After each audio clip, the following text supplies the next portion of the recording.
Good noon, world. It is 11:45 in the morning. Today is a sunny day for me. I got my check. It usually comes in the last day of the month. I should have gotten it on Friday, but it came in today on Wednesday. I woke up. I looked in the mail, and it says you have received your check, and I got my like $676 check. And now I have enough money till the rest of the month, and I also get my government checks, like $140 worth of government checks I get. So I'll have it until the end of the month. I'm not making that mistake ever again. I never want to wait 6, 7 days again. As I learned my mistake, I'm gonna make sure I have enough until the end of the month. Obviously,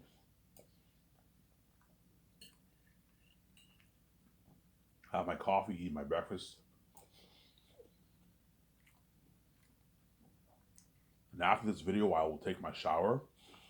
I'll go to the store, get my beer and smokes, enjoy the video, and I'll continue Rad's Last of Us Part 2 walkthrough. I'm already 30 parts into the game. It's a good experience watching it, but I'm gonna keep saying this. I personally think Last of Us Part 1 is better than Last of Us Part 2, to be honest. Last of Us Part 2 is a very wacky kind of story, man. Everyone just dies in it. Abby's friend, Ellie kills Abby's friends. Abby kills Ellie's friends. You know what I'm saying? You have this, and they try to make you feel for Abby. I'm like, look, man, you can try your best to make you feel for Abby all you want. I don't like fucking Abby. I hate Abby. She killed Joel. Joel did what he had to do to fucking save it. Like, you know what I'm saying? As Abby's father was not was evil, man. He was willing to kill fucking kill a non-infected Ellie, man, just to save millions of people. Yeah, you would have saved millions of people, but you're willing to kill an innocent girl too. You know what I'm saying? And Joel did what he had to do to save Ellie, obviously. Sarah.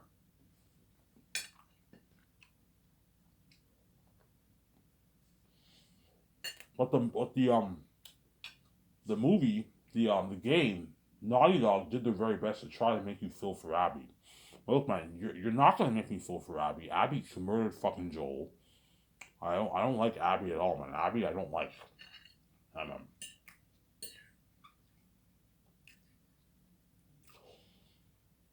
And I actually like Uncharted better than Last of Us Part 2, to be honest.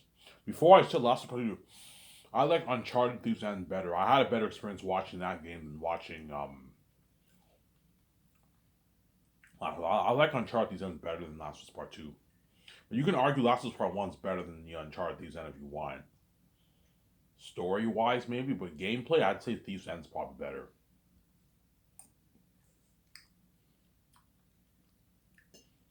Alright, if you're gonna talk about Matrix, I'm gonna talk about Zanus. It's not guaranteed I'm gonna make the Matrix. I might just make the Great Escape with Keanu Reeves, man. To be honest. Whereas Zanus, I'm guaranteed gonna make. It's based off my novel, obviously, that I wrote. I'm almost done, guys. I have a good like. I have a good like what? I only have a good like 150 pages left, man. To edit, and I'm done my book, guys. Next February fall, I'll be done over my book. Yeah. But going back to Rabbi's walkthrough, Ivan, what was your best game experience on Rabbi's channel? I would say there's something about the Walking Dead Telltale game series that really sticks out to me. That I would say that is the best gaming experience in terms of like story. Yeah, because Last of Us and Uncharted and all those games, God of War and Spider Man, they're all amazing games, obviously. But there's some parts that are boring, a little boring, obviously. Whereas Walking Dead, when you watch it, there's no episode that's boring. They're all interesting episodes because there's something about the story that's very, very interesting, obviously. And Detroit Becoming Human was a masterpiece too. Detroit Becoming Human, I love Spider Man, Ghost of Hiroshima. Like those are games that are up there for me. Ivan, what's your best in terms of like experience? I would say The Walking Dead Telltale is my favorite series on Rabbit's channel. That's probably one of Rabbit's favorite series too, as he named his own daughter Clementine. Clementine is a character based off that game. There's a reason why I think Rabbit named his daughter Clementine because that Walking Dead Telltale series is probably up there for Rabbit. Probably his top 10, probably, right? And second best for me is probably, I'd say, Last of Us Part One, and then the close third is probably Uncharted or Uncharted. Man, I think I like Uncharted better than Last of Us, to be honest. Same creators, right? I like Uncharted better than Last of Us, to be honest. The Thief's Endgame, I enjoyed it more than Last of Us Part One and Last of Us Part Two. Last of Us Part Two was whack, man. It's a wacky fucking game. Even Rob will be like, "Yo, Ivan, Last of Us Two is whack, man. All these people just die. Yeah, like Jesse, you know what I'm saying? Jesse, Ellie's friend dies. Abby almost killed Dina. You know what I'm saying? And that other guy, whatever his name is, I forget his name. The guy who's in love with Abby, he dies too, and that pregnant woman dies too. It's crazy, man. I don't know.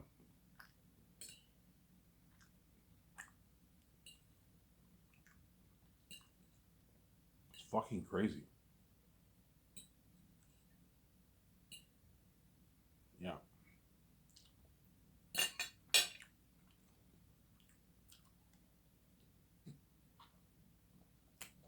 It's very tough for me to say the best game on this channel because there's a lot of good games, but my top five are probably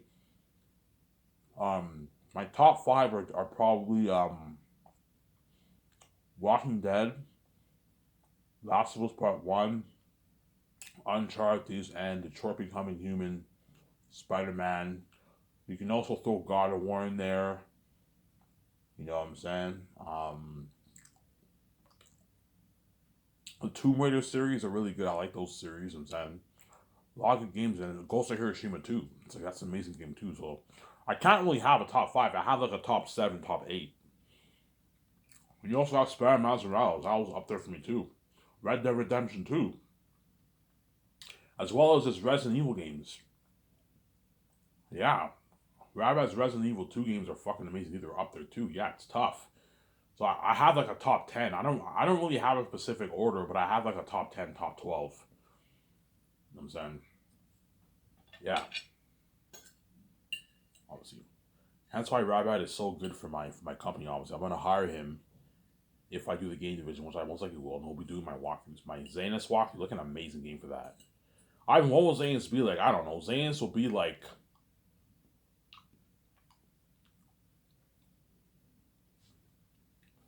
it'll kind of be, I don't know.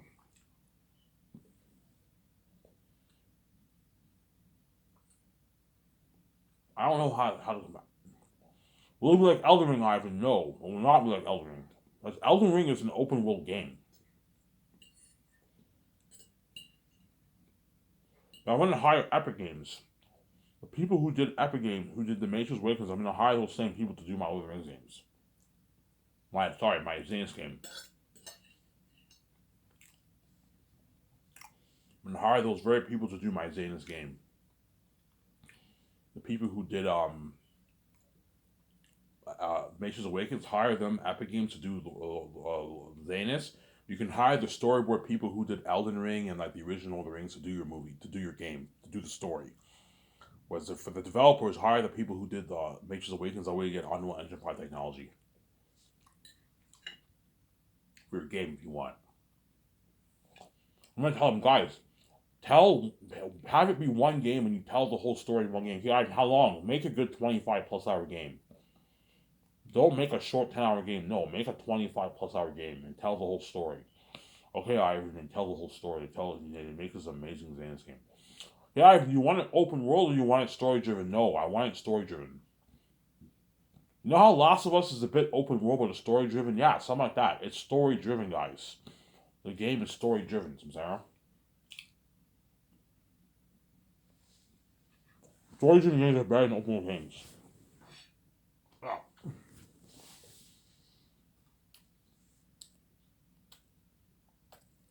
Elden Ring, if you didn't know, I'm eating food. Elden Ring, even though it's an amazing game, the one thing I don't really like about it, it's very open world. There's no story. There's a story in it. All you have to follow the path, obviously, and you fight all the bosses and you have the story. But Elden Ring, even though it's an amazing game, it was open world. Sincera?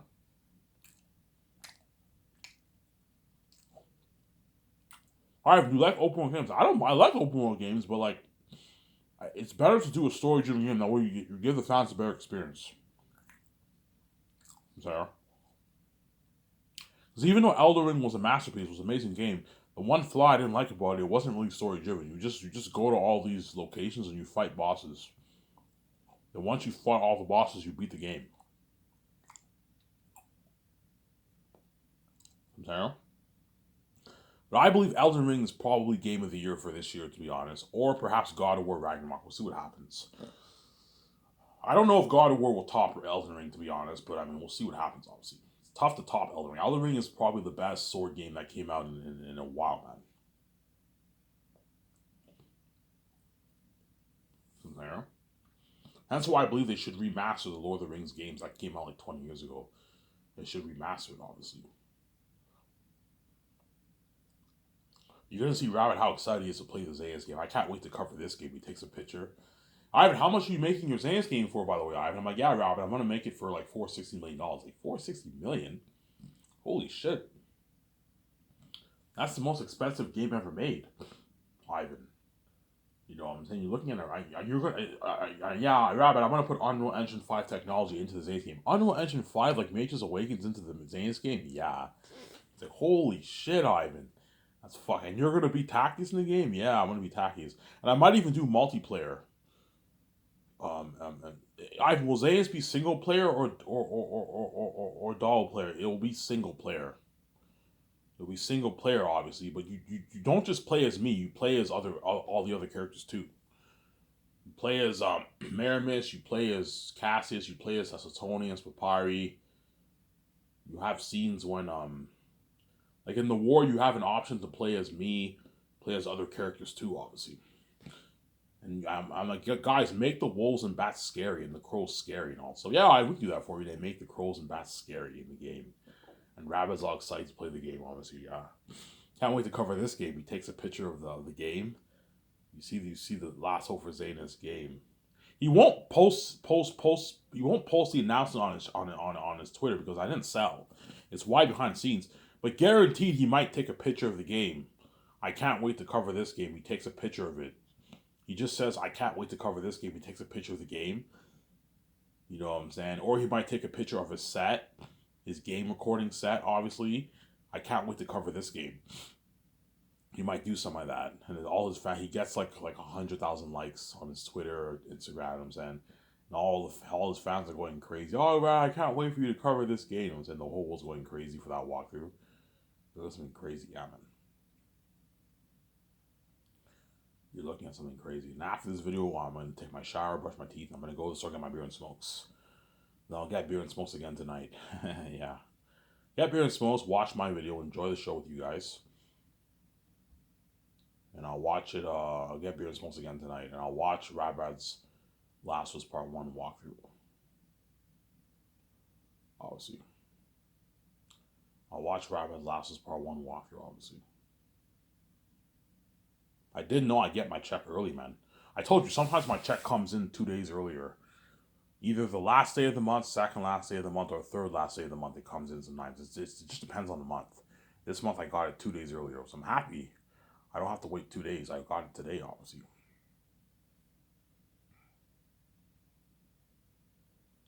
Yeah. Alright, when your Zane's game will be good, my Zane's game will be amazing. I think my Zane's game will even beat out Elden Ring, to be honest. Because I'm putting $460 million towards the game. Elden Ring was only made for like $100 million or something like that. $150 million. You got a game like that, and I'm making Zane's for $460 million, guys. Revolutionary technology, next gen technology. You know what I'm saying? Unreal Engine 5 technology, unheard of action sequences with the fighting. You tell that story, you'll beat out Elden Ring, guaranteed. Even Rabbit told me, I mean, your game beats out Elden Ring. Even though Elden Ring was a masterpiece, it wasn't really story driven. It's an open world game, yeah. Whereas my game is very story driven. You tell that story. It's an amazing game. You got the prologue with Takis the First. You play as Takis the First. You know how you have Assassin's Creed 3, you play as that guy's dad in the beginning of the game. Yeah, you got something like that. You play as Takis the First in the prologue. And you know what I'm saying? And afterwards you play as young Takis. And it transfers years later, he's older, and you play as him when he's older. You tell that amazing story. You have Eretat and all the Marvel Devils. Yeah. What kind of amazing story. In the beginning of the movie, Cornelius' father, he forges a sword for Tactics, obviously, for as a gift, obviously, and he travels all the way to Zanus. You can do a thing where you travel all the way to Zanus, and you have to avoid like the crows and all that stuff, the wild crows. You can do that when you deliver the weapons. Do something to make the game more interesting, obviously. Sarah.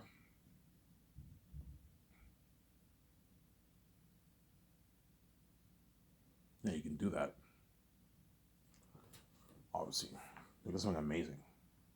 But do you think it'll beat out the Matrix game? I think the Zanus game will beat out the Great Escape game, perhaps. Or no, the Great Escape might be tied with Zanus, to be honest. For the Great Escape, I'm thinking something like a Way Out. You have something like Hitman, the Hitman game, but it's like a Way Out. You can play single player, or you can play double player. You can play as VJ, or you can play as me, or you can play as both of us. You have the two screens. You can do something like a Way Out, and you're on the run from that. And if it starts off with you play as a couple. Obviously, you have to skip the company. They get killed.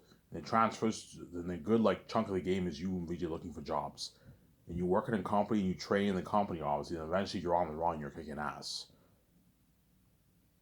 Yeah, I make an amazing Great Escape game. Yeah, but the Matrix game will beat out the Great Escape game. Obviously, the Great Escape game will be an amazing game. But the Matrix game will beat it out though, because that story of the life of the one you're avoiding agents look an amazing story. Obviously, Unreal Engine 5 look an amazing game.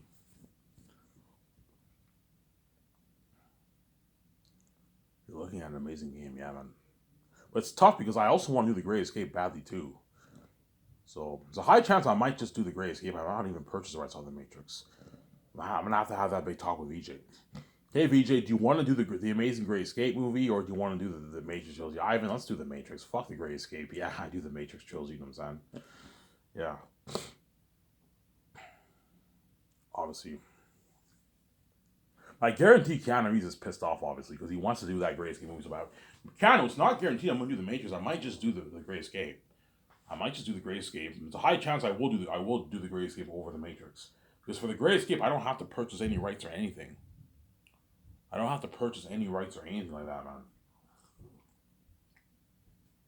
For the Great Escape, the Great Escape is my movie. Whereas for the Matrix, I have to have all these negotiation talks with Warner Bros. I told you Warner Bros. Will guaranteed sell the rights to me because their brand is not looking too good right now. Their Resurrection movie flopped. Because they're gonna sell it to me, obviously. I even more glad to sell you the rights. It's better off in your hands, yes. Matrix Man's better off in my hands, but I don't want to do Keanu Reeves at that. So I'm saying, as if I do the Matrix trilogy, Keanu Reeves will not be the star of my movie. Ben Affleck will most likely be chosen for the Matrix trilogy, but Scarlett Johansson perhaps not. You know what I'm saying? They will not be chosen. They will not be the stars of my movies. I'm saying. You're gonna see Keanu Reeves, Scarlett Johansson, and Ben Affleck. They're evil people. Paul Bettany, they're all evil people in the movie. They're evil villains in the movie. Keanu Reeves is badass. You know what I'm saying? I'm like, Keanu, I want you to destroy the role. I have no worry about it. He destroys the role as a great escape, as a villain. But after destroys the role as a big boss, yeah. The Great Escape is an amazing story, though, man. It's a fucking amazing story. Like an innocent couple, can't find jobs, we get recruited, obviously. We sign a deal with the devil, obviously. We signed this contract, obviously. It shows me and Vijay we signed this contract. We're happy. You know what I'm saying? John says to be Larson, they signed this contract, obviously. We find out the company's dirty and there's no getting out of it alive. And all those couples die except for me and Vijay. We're the lucky couple to escape. That's why I want to call it the Great Escape, obviously. And we're on the run, we're kicking ass. What an amazing story. But is it better than the Matrix story? No, it's not. You know what I'm saying? It's more entertaining than the Matrix story. A lot of action, but in terms of story quality, it's not better than the Matrix story. The Matrix story will beat it out. You know what I'm saying? Alright, well, the Great Escape beat out Zanus. No, it will not beat out Zanus. There's some people who might like it better, obviously, but I highly doubt it, man. Zanus will beat out the Great Escape, guaranteed. It will beat out the Great Escape, guaranteed, Zanus. It will beat out the Great Escape, Zanus, guaranteed. It will beat it out. It will beat it out, Sinzara. Yeah. Let me talk about Zanus, okay? So if you think, all you fantasy nerds out there who love fantasy, obviously, if you think Game of Thrones, Way of Kings, Malzahn, Wheel of Time, Harry Potter, you know what I'm saying, Brandon Sanderson's Stormlight series, if you think those books are good, man, Zanus is better than all those books. Lord of the Rings, Zanus is better than all those books. know what I'm saying? I told you, I read the 3 books of Lord of the Rings. I finished it like 4 months ago. I finished Lord of the Rings. You finished the book, Harvey? Yeah, I finished the book a long time. I finished all 3 books like 4 months ago. I haven't read the appendices yet, but I'm gonna go. I'm gonna go back and I'm gonna go and read the appendices. And then next year I might reread the whole book, the whole series again. I might reread Fellowship of the Ring, Two Towers, and Return of the King again. That way I understand it a bit more. What book do you understand the most? I understand Fellowship of the Ring the most because I read it 2.5 times. I read it in grade 5 and I read it again a couple years ago. 2021 I finished. Last year I finished reading. Early last year I finished Fellowship of the Ring, obviously, and I read the whole thing again last year when I did my relog. Since I understand Fellowship of the Ring the most. In my opinion, Fellowship of the Ring is the easiest to understand out of the 3 books because it's very like linear focused. You know what I'm saying? It's focused on what's going on in the Shire, and then the 4 hobbits. They meet people along the way, and Frodo gets stabbed, and he goes to the ring goes south. They go through Moria. It's very linear, hence why it's the easiest of the 3 books to understand, obviously. Whereas Two Towers and Return of the King are all over the place because you have all these different stories. You have Frodo Sam's story, you have Aragorn, Gimli, and all this story. You have Gandalf's story. You have all these different stories. Just like Volume 1 is the easiest to understand out of all my 3 volumes because it's the most linear of the 3. Because Volume 1 is mainly about the life of the Northerns and Xehanort, obviously. But then later on, Tacitus isn't leaving the walls, and you get the separate stories. You get Tactius' story, Papyri series, and you also get Tacitonius and Cassius' story. You know what I'm saying? But it's the most linear of the three volumes. Whereas Volume 2 is when you have all the different stories. You have Meramis, Queen Sarah, Lithius, Baramis, and Xehanort. You have Tacitonius and Cassius, and you have Tactius, Papyri series, and all the Selvins. You have like 3 different stories. You also have Aratat. What's going on in Barak and Aratat? Yeah, you have a lot of different stories, obviously. And a lot of the chapters, I'm going to give you a heads up. That way you're not confused. A lot of the chapters overlap in Volume 2. Volume 2, the chapters overlap. The chapters don't take place. So whenever you have the next chapter, it doesn't take place the next day or no. It's an overlapping chapter. It takes place at the same time. But it's just it overlaps. I'm saying that way you guys know, obviously. Especially Volume 2. Volume 2 has the most overlapping of the chapters. You know what I'm saying? What volume's the best? I think Volume 3 is the best. We can argue Volume 2 is better if we want. We can also argue Volume 3 is better. Whereas Volume 1 is clearly the worst of the 3 volumes. There's some people who might like Volume 1 the best. I highly doubt it. Chances are they're going to like Volume 2 better, the best, or Volume 3. You know what I'm saying? Volume 2 better or Volume 3? Just like most people like either Fellowship of the Ring the best or Return of the King, most people think Two Towers is the worst. From what I've read so far, most people think Two Towers is the worst of the movies. I disagree. I think Two Towers is the best of the 3 movies. And I think Return of the King is the worst. And I think Fellowship of the Ring is a close second to Two Towers. But in my opinion, Fellowship of the Ring feels the most like Lord of the Rings. It feels the most like Lord of the Rings, and it was the most faithful to the book. Whereas Two Towers was the least faithful to the book. Two Towers is nothing like the book, man. It's totally different. Return of the King has some similarities to the book, obviously, but Two Towers it was totally different from the book, man. When you read it, the Battle of Hornsburg takes place halfway through the book, whereas Peter Jackson had the Battle of Hornsburg take place at the end of the movie, the Battle of Helm's Deep, right? Yeah. Sam and all them, Frodo gets stabbed by the spider in the end of Two Towers, whereas Peter Jackson put that in Return of the King. So I'm saying a lot of differences, obviously. Ivan, why did Peter Jackson cut a lot of things? Because he had no choice. Warner Bros. Gave him don't hate me. Warner Bros. Gave him a shitty $90 million budget, and he only had a 3-hour time because he released his movie on theaters. He had to what? Peter Jackson had to he had time constraints. Okay, how do we cram all this in a 3-hour movie? He had no choice but to cut out a lot of scenes in the book, because in the theaters, the con about the movie theaters is you have time constraints. You can't have your movies be any longer than 3.5 hours. Anything over that, they won't allow you to play the movie because it's going to affect the time slots for the other customers, obviously.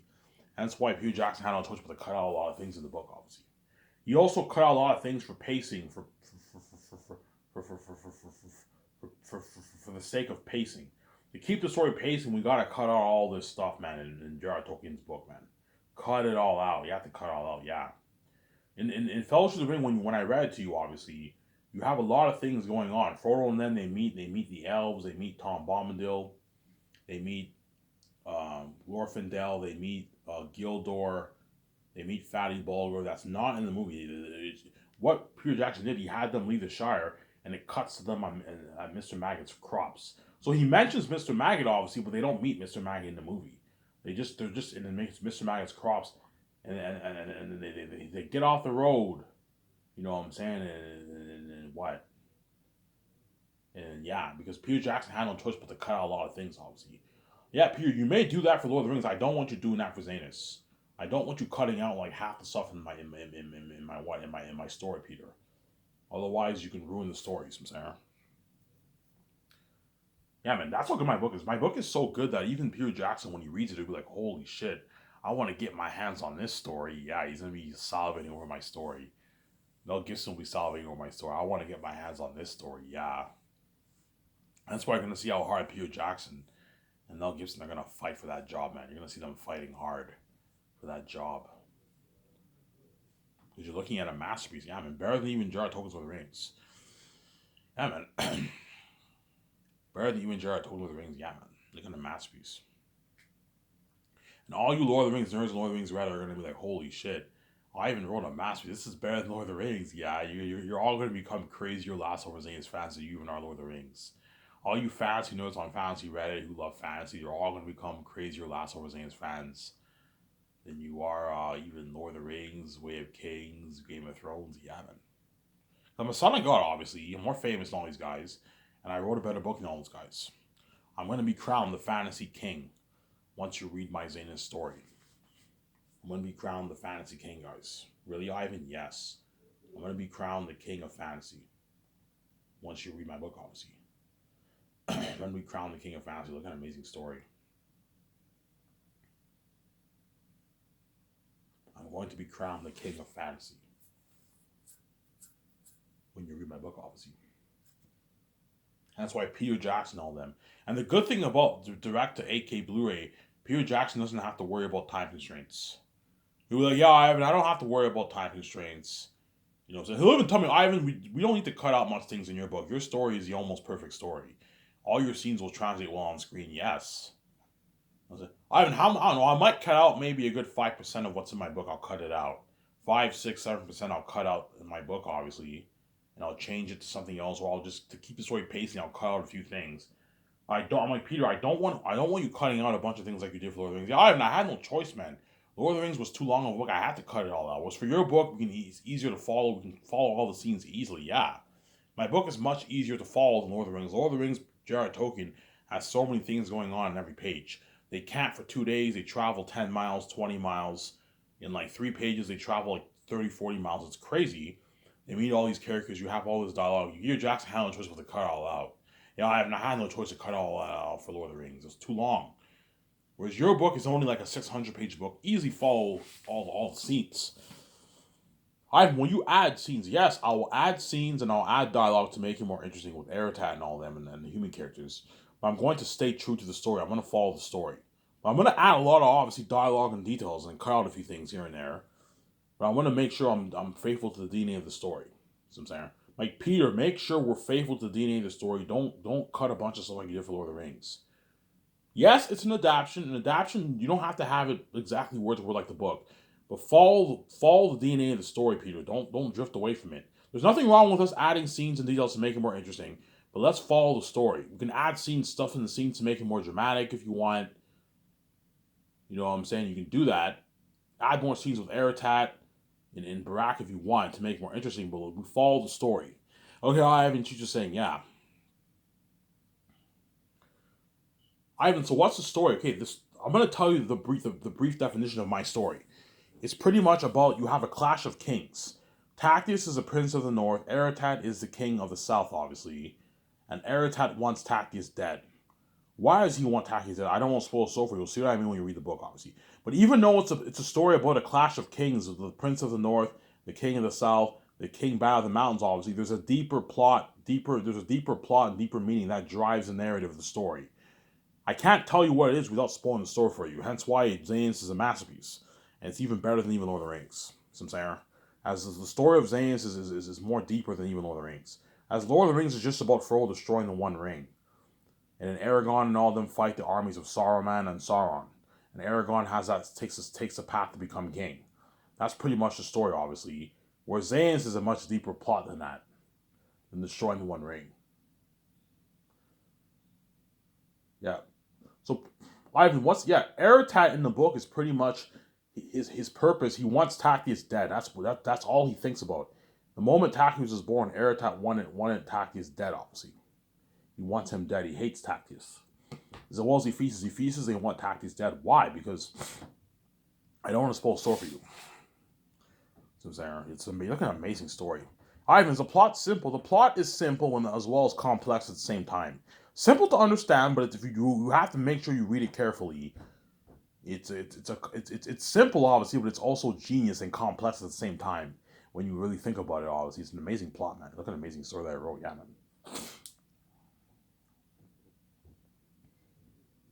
So there.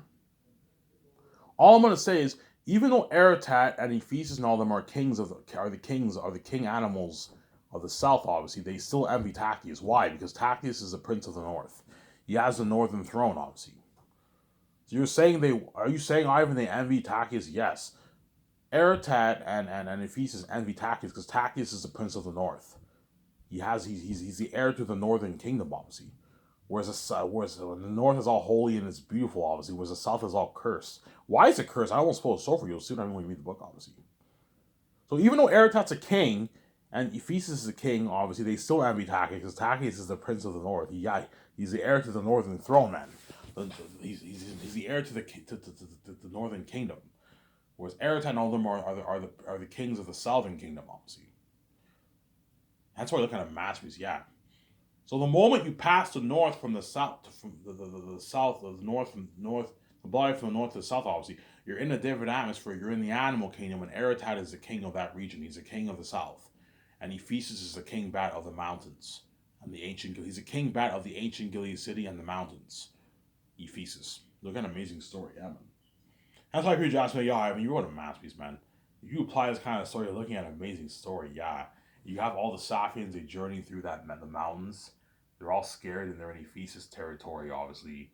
And you have the mosquitoes biting them, and and the jaguars. You look at an amazing story, yeah. And Ephesus is the king bat of the mountains. Look at an amazing story, yeah, man.